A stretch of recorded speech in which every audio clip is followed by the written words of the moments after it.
आपकी freezer on होके फ़ौरन ऑफ हो जाती है, वोल्टेज कम मिल रहे हैं, वोल्टेज की वजह से आपकी फ्रीज़र ऑन नहीं होती, तो स्टेबलाइज़र का मसला होता है, वो आपको पूरे वोल्टेज नहीं दे रहा होता। तो आप घर पर ही अपने स्टेबलाइज़र के वोल्टेज बढ़ा सकते हैं 220 वोल्टेज।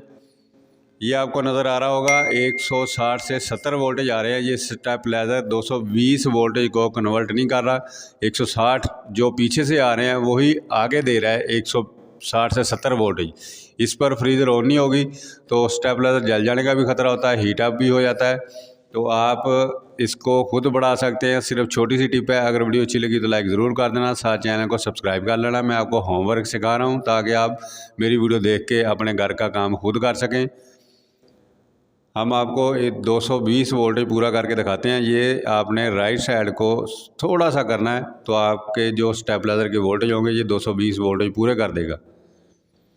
हम इसे ऑफ करके दोबारा ऑन करके दिखाते हैं तो ये दोबारा हमें कितने वोल्टेज देगा। ये रिले लगी होती हैं, 3 रिले होती हैं। लेफ़्ट साइड वाली जो रिले होती है उससे आप वोल्टेज कम ज़्यादा कर सकते हैं। ये देखिए दोबारा स्टेबलाइज़र जब ऑन हुआ है, फास्ट वीडियो करके मैंने आपको दिखाया ताकि आपका वक्त बच सके। 220 वोल्टेज हमें पूरे मिले हैं।